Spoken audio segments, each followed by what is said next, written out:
Amen. So may buntag sa tong tanan. Kamusta? Kumusta ang ato ang mga kinabuhi karon? Kamusta ang atong kinabuhi nga naay Ginoo sa atoa? Di ba? Bisan unsay mga problema nga mabot sa atong kinabuhi, bisan unsay mga pagsulay nga mo abot sa atoa, ang Ginoo magauban ug magauban ug magahatag way sa atoa. Mao na nga karon naata diri nagkatibong para maghatag og pasalamat sa atong buhi nga Dios. Og welcome sa Ulas Church of Christ no, sa atong mga kaigsuonan nga karon pa lang nakabalik og simba. God is really good sa atong mga kinabuhi no, kay ginaubanan ta niya bisan sa mga problema nga nagaabot sa atoa. And welcome po sa atong mga guests and visitor no.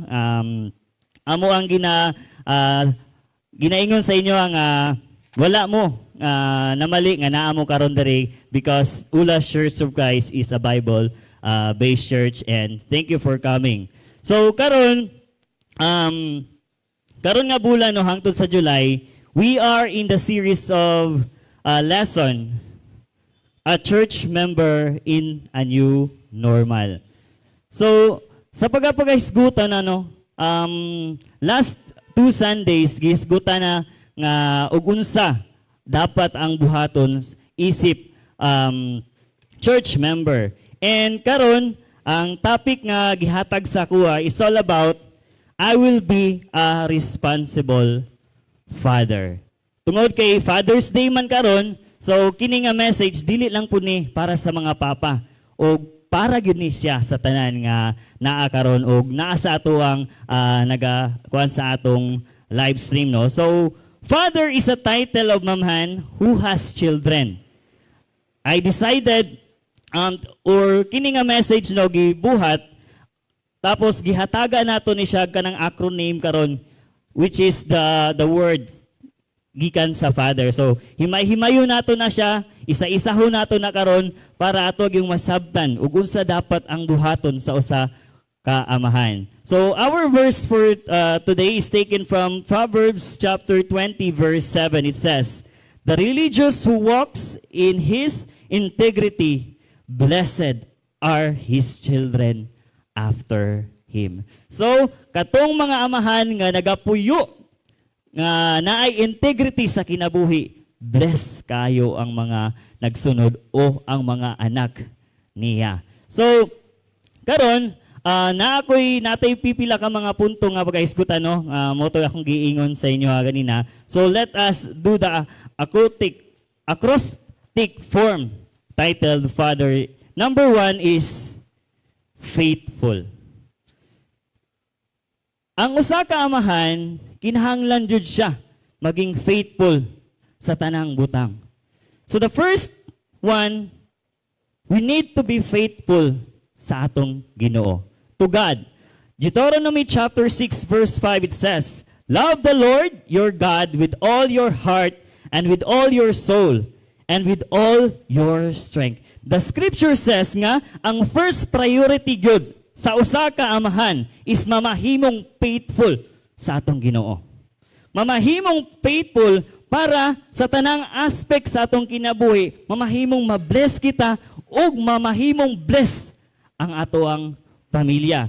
So, ginaingon pa no, every aspect of your life should show that you are faithful to God.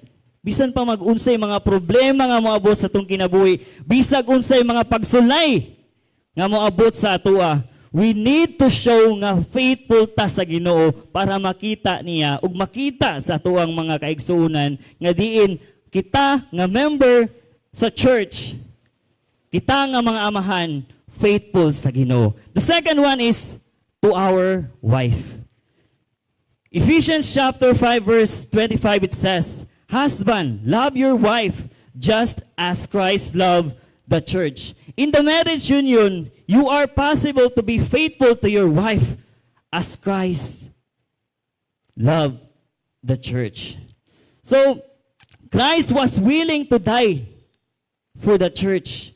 Our wife is always the legal, no space for any. No? We need to be faithful considering nga kita magbubuhat sa atuang or nagapadayon sa pagkinabuhi sa atuang buhi nga Dios. The second one is the letter A, anchor. So anchor no, kabalo naman tawag asa na, para asa na siya. So a chain or heavy object that thrown overboard to hold a ship in place. So mao na siya ang ginabuhat niya.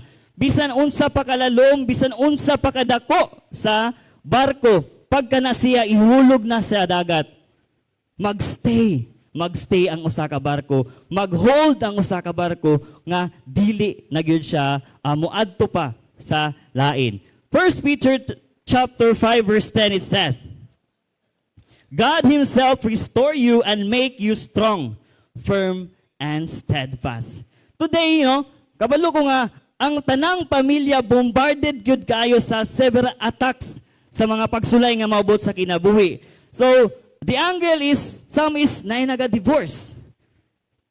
Mga teenager nga dali, sayo kaayo nga nabuntisan. Na mga nag-suicide. Na mga drug addict. Daghan kayo pressure sa kinabuhi. I believe that it ought to be a role of the father to be the anchor in the family, no? So, mao ginay role sa usa ka amahan nga kita mamahimong magmalig-on para mapugna nato o mahatagan og nindot nga kinabuhi ang atong mga anak. So, we should not be looking to our wife to fulfill the role. Dili nato kinahanglan nga atong ibutang sa hunahuna nga dapat atong asawa buhaton ni sa atong asawa kay para i-fulfill kung unsa ang dapat natong buhaton. Dili na siya mao. Every family needs the father to be the anchor. So kinahanglan nga kita mga amahan, mamahimong mubarog para magunita natog maayo ang atoang mga pamilya. Every family needs a father to glue, to hold the family together. No? Kinahanglan jud sa usa ka pamilya gamahan para magunitan, makuptan ug mahatagan ug kamaayuhan ang atoang pamilya. And a family need the father to be the spiritual leader in the home. So kinahanglan kita mga amahan, mo'y mag-una sa pagpangalagad sa atong buhi nga Dios. Ipakita nato sa atong mga anak, ipakita nato sa atong asawa nga kita lig-on o kita mamahimong leader, mahimong spiritual leader sa atoang pamilya. So mao ni na time nga hatagan nato og spiritual break or tagaan nato break ang atong mga asawa. So tagaan nato break nga kita mo'y mudala mugiya gyud sa atoang pamilya. Napoy isa ka panultiho niingon ni Ralph Moody, son, there are times a man has to do things he doesn't like to do in order to protect our family. Sa atoang mga anak, usay dili nato gusto sila bunalan. Usay dili nato sila gusto kasab-an kay tungod kay nahigugma ta sa ilaha. Pero kinahanglan buhaton po nato na siya. No? Para maprotektahan sila, para mawala dili nila kung naa sila mga sala nga nabuhat ug naay mga mali nga nabuhat, makorek na. Makorek na pinaagi sa inana nga mga butang. Dili lang kay kinahanglan puro lang ta like napoy ginaingon nga kung kita nahigugma sa atong mga anak, nahigugma sa atuang daughter or son, atuwa po na silang patilawon usahay og bunal. Kay usahay mukuan man gyud mulaylo ba? Mulaylo kay kumbaga nagaano na sila nagasalig nga, di lagi ni si Papa. Buutan man ni si Papa. Di lagi ni mamunal. So kung sa inana pod nga paraan, mag-anad, no? Mag-anad ang mga anak nga inana lagi na. So we need to do these things as well para mapalambo pa nato ang atong pamilya. So let's continue the letter T. Transparent. So transparent, it means allowing light to pass through so that object behind can be distinct seen. So 1 Timothy chapter 2 verse 14 it says, "In everything set them an example by doing what is good. In your teaching, show integrity." So kinahanglan nga transparent kita. Wala tay ginatago, no? Wala tay ginatago sa atong pamilya, wala tay ginatago sa atong asawa, wala tay ginatago sa atong mga anak. So we need to show integrity. Pinagi, kumbaga kung sa cellphone, no? Sa cellphone dapat wala tay ginatago. Sa atong pitaka, wala tay ginatago. Everything should be transparent. Makita, because without transparency, doubt starting to grow. No? Kung wala tay transparency sa atong panimalay, diya na mag-show nga muhatag og kanang doubt na, no? Mo grow na ang doubt, mo grow na nga, magsugod na nga, wala na pagsalig kay tungod po sa atong gibuhat, no? So it is time, or it is one thing to give your children instruction. It's quite another to set them an example. Dili lang di ay na instruction na nato ang atong mga anak nga kana buhaton. Kani buhata. Ginahanglan po di ay nga mamahimo kitang example sa ilaha. Kay dili lang kumbaga walay biling ang muhatag lang tag instruction pero lahi ang atong ginabuhat. Wala nato ginapakita sa ilaha nga kaniday dapat. So ang itong instruction nga kato buhata pero wa sila kabalog unsaon to pagbuhat. So we need to be an example para sa ilaha. Dili lang sa mga butanga, in good times, no? The example you set is the one seen at home because you are who really you are. A transparent family man allow his children to see him during good times and bad times. During the good and existing time, the stressful, anxious moment. Because they will learn how to deal with those situations by watching you deal with them. Dili lang kay nga, kung naatay problema, kung naguol na ta, gisakita na ta, dili lang kay nga, ipakita lang nato sa ilahang every aspect nga, ipakita lang nila nato sa ilahang in good times lang. Kinahanglan po nga ipakita nato sa ilahang kung unsa ang sitwasyon. Kay para in every time nga maagian nila to in the future, kabalo sila, mutindog, kabalo sila kay nakita nila sa atua, nakita sa amahan. Kung giun sa pagtindog, giun sa pagbarog ang mga problema nga niabot sa kinabuhi. Let your children see your thought, decision, as it will prove invaluable when they have to make thought decision po, no? So kung baga ipakita po nato, i-show nato sa ilang kutong mga decision making atong gibuhat para masulbahan or makatindog ta sa mga problema, let's show pod sa ilaha para inigabot sa panahon kabalo na sila mo barog sa ilang kaugalingon. So ato na ta sa letter H. Hard working.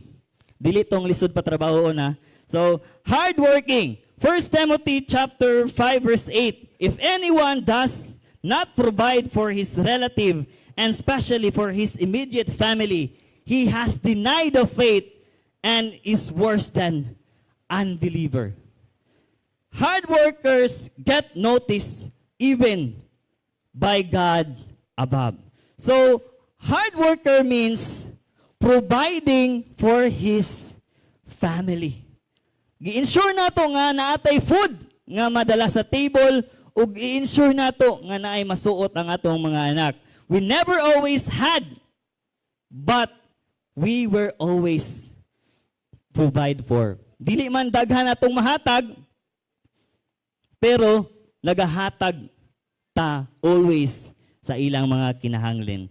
Providing not only by physical needs but also mental, emotional, and spiritual, no? So, dili lang kay ihatag nato ang ilang mga kinahanglan, pakauno nato sila, kinahanglan po nato nga ihatag ang ilang mga needs spiritual o emotional. Dili lang kay kung busy kay ta sa tong cellphone, busy kay ta sa tong trabaho, maingon ta unya na lang nak. So, kung wala ta, unya na lang nak, diya lang. Pasagdi lang sa ko, unya na, moduol ako sa imo ha. So, if we always do that, makabuhat na siya gap sa tong mga anak. Makabuhat na siya nga, diin, makahuna-huna atong anak, ay, nani day ni si Papa day. So we need to be transparent po as well nga, kinahanglan mamahimong kita, ginikanan, or kitang mga amahan, tagaan nato, i-feed nato ang atong mga anak, mental, emotional, and spiritual. There is a belief that man's responsibility is only to provide for the physical need. Dili na siya tinuod. Men are also responsible for care for their emotional needs by listening to your children and finding where they are. No? So kinahanglan jud siya, buhato nato na siya. So men are also responsible for their spiritual need. This is best accomplished by being a Christian example. So, accomplish yun nino kung ipakita nato sa ilaha. So, for father being a hard worker should not be an option rather than obligation. So, obligasyon sa usa ka amahan nga maningkamot jud ta. Maningkamot ta para makaprovide ta sa mga kinahanglan sa atong mga anak ug sa atong asawa. So, let's go with letter E. Elastic. So, kinahanglan nga flexible ta. There are times when you as father are going to be stretched. Sometimes there is going to hurt a little more than others. So parent, including father, need to be flexible in how we raise our children. Learning nga, dili manggod tanang butang, kung natay duha ka anak, dili manggod tanang butang, kung unsa tong mag-work sa usa ka anak, mag-work pud sa pikas. So we need to be flexible para sa ilaha. Father, as difficult times, they will eat inevitable. John chapter 16, verse 33, it says, in this world you will have trouble, but take heart. I have overcome the world. So, take heart in the fact that Jesus already victor, which means we are in the winning side. No? Kita naata in the winning side because Jesus will help us be the best father. No? Tabangan ta sa tong Ginoo nga mamahimong maayo or best nga father we can be. So, children, in return, no, you need to be also flexible sa inyong mga amahan. Pasalamat ganit no nga isa ra atong papa. Isa ra ang atong sabton. Ang atong papa daghan kaayog sabton. Lahi-lahi nga personalidad sa mga anak. Nya unya napag-asawa ninyo nga kailangan pod maging flexible ta. Kay kung mingon atong asawa pagluto na dito. So muluto pud ta dayo no. Kung mingon atong asawa mong labata, manglaba pud ta. So unta kamong mga asawa maging flexible pud mo sa among mga amahan kay dili mi perfect, no? Dili mi perfect. So last letter R, respected. Romans chapter 14 verse 7 to 18 it says, for the kingdom of God is of righteousness, peace and joy in the Holy Spirit, because anyone who serves Christ in this way is pleasing to God and approved by man. So our life should be such that we are respected by God.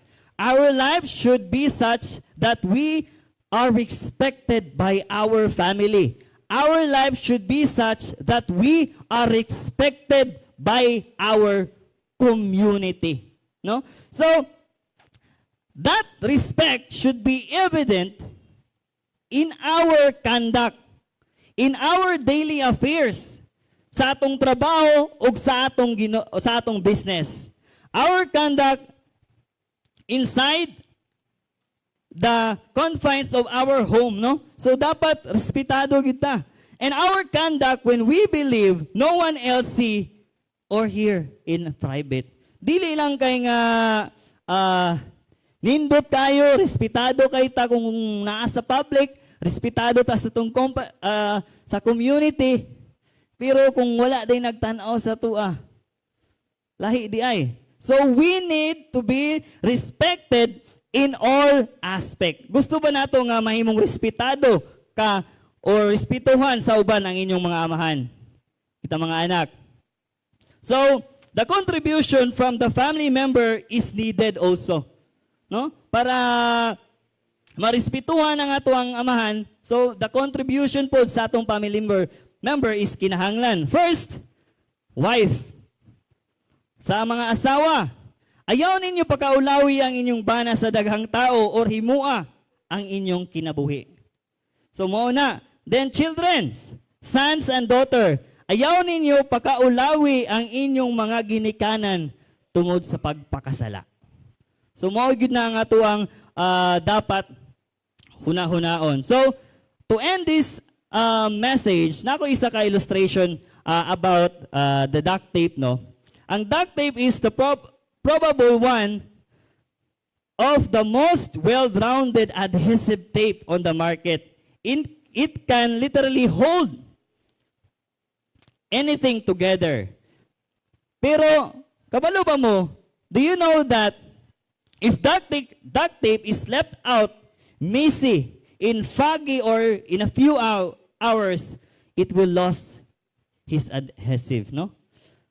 Example, no, kung naamoy tape, inyo siyang nadaan, kinang gi-open na, pasagdiin ninyo siya pila ka oras. Tapos kung gusto na ninyo siya ipapilit, dili na siya mo pilit. In other words, the strong multiple use become useless when exposed to wrong elements. Abog, basa, ug mga hugaw. You know what I'm going to say next to you.